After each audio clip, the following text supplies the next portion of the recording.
Hi viewers, welcome to our channel.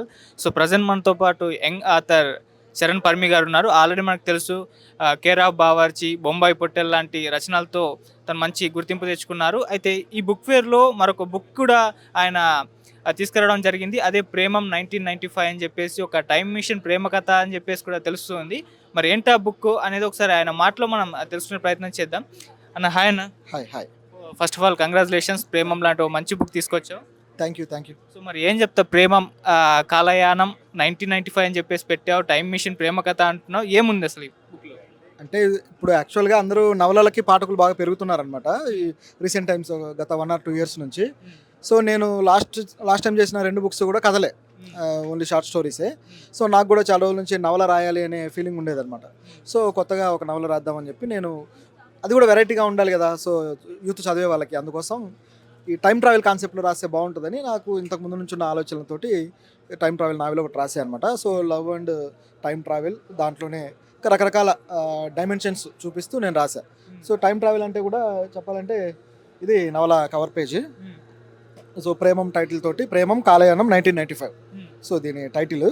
So 1995కి hero time travel చేసి వెళ్తే అక్కడ ఏం జరిగింది, అక్కడ సోషల్ అండ్ పొలిటికల్ యాంగిల్లో ఏం చూశాడు, సో తానేం గ్రహించాడు, అలాగే కథ ఓవరాల్గా ఏం చెప్తుంది ఈ టైం ట్రావెల్ థీమ్ తోటి అనేది మనం ఆ నవలలో రాసాము. చాలా ఎంటర్టైనింగ్గా, థ్రిల్లింగ్గా, ఎగ్జైటింగ్గా చాలా బాగా రాశాను నేను అనుకుంటున్నా. ఎందుకంటే ఈ నవల రాస్తున్నప్పుడు కూడా నేను మన ఛానల్లోనే నేను వర్క్ చేస్తున్నా, అప్పుడు మొదలెట్టిన నవల దాదాపు 1 year పట్టింది నాకు రాయడానికి. సో అంత స్ట్రగుల్, అంత రీసెర్చ్ కూడా దీనికి అవసరమైంది.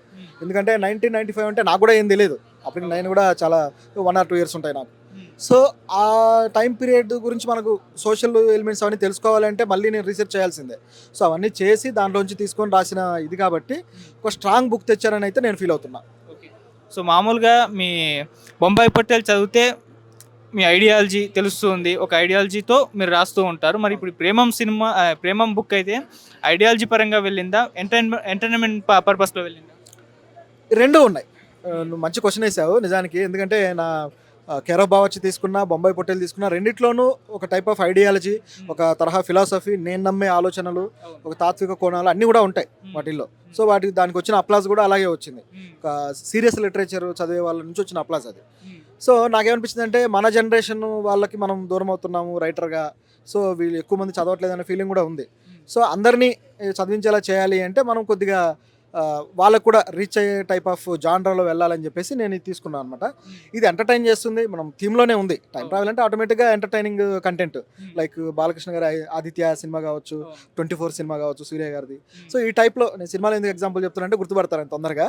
సో ఈ టైప్లో ఎంటర్టైనింగ్ యాంగిల్లో ఉంటూనే అప్పటి సోషల్ డైనమిక్స్ ఏంటి, పొలిటికల్ డైనమిక్స్ ఏంటి, అలాగే అప్పటి వాల్యూస్ ఏంటి, అలాగే ఫిలాసాఫికల్గా కూడా అప్పటికి ఇప్పటికీ ఎలాంటి తేడా ఉంది.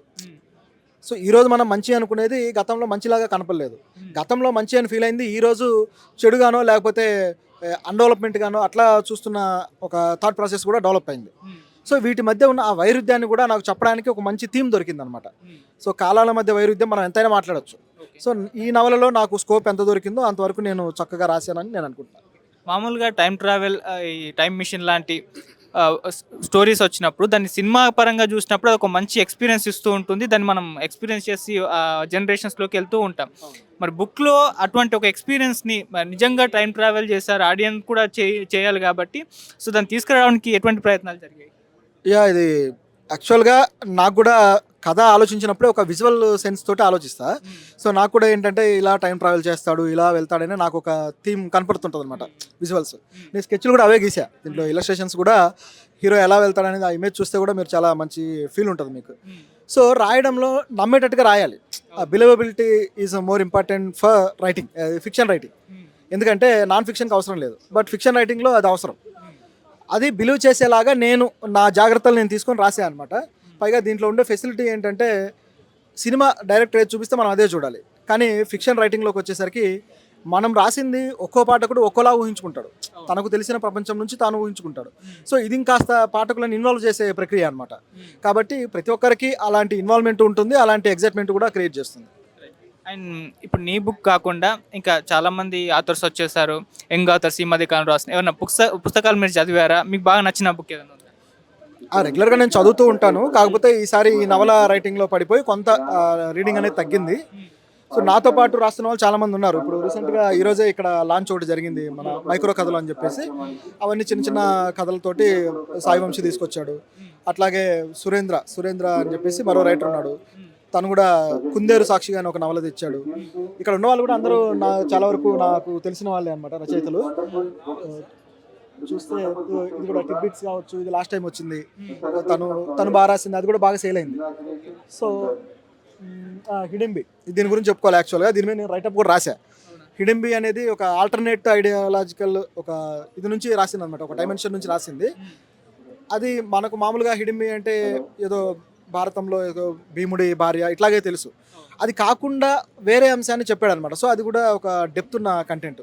నరేష్ కుమార్ సూఫీ చదివారా? ఇంకా మీకు చెప్పేదే ఉంది, కాకపోతే మన పాఠకులకి అర్థమవుతుంది, మన రీడర్స్కి వ్యూవర్స్కి కానీ. సో అట్లా చాలా మంచి పుస్తకాలు అయితే మన దగ్గర కూడా ఇప్పుడు ఈ కొత్తగా తీసుకున్న స్టాల్ అనమాట ఇది. లిలాక్ బుక్స్ కావచ్చు, తర్వాత బీట్రూట్ బుక్స్ కావచ్చు, వీళ్ళిద్దరూ కొత్త పబ్లిషర్స్. సో కొత్త పబ్లిషర్స్ తోటి నేను కూడా వాళ్ళతోటే కమ్యూనికేట్ అయ్యి లిలాక్స్ నుంచే నా బుక్స్ వచ్చిందనమాట. కాబట్టి వీళ్ళకి ఫస్ట్ టైం ఇది బాగా జరుగుతుంది, చాలా సక్సెస్ఫుల్గా వెళ్తుంది, నాకు కూడా చాలా సంతోషంగా ఉంది. ఫైనల్గా అంటే మీరు ఒక ఆస్పైరింగ్ డైరెక్టర్, మీ ప్రేమం సినిమాని ఫ్యూచర్లో ఏమైనా డైరెక్షన్ ఛాన్స్ వచ్చినప్పుడు దాన్ని సినిమాగా తీసుకొచ్చే అవకాశాలు ఉంటున్నాయి? అంటే మనం ఆస్పైరింగ్ కాబట్టి ఎక్కువ మాట్లాడకూడదు దీని గురించి. సో నాకు ఉన్నంత వరకు ఏదైనా అది ఏంటంటే కొంచెం బడ్జెట్ డిమాండ్ చేసేది, ఎందుకంటే రాయడంలో మనం ఎంతైనా రాయొచ్చు, పెద్ద పెద్ద ప్రపంచ యుద్ధాలు కూడా మనం రాసేయచ్చు.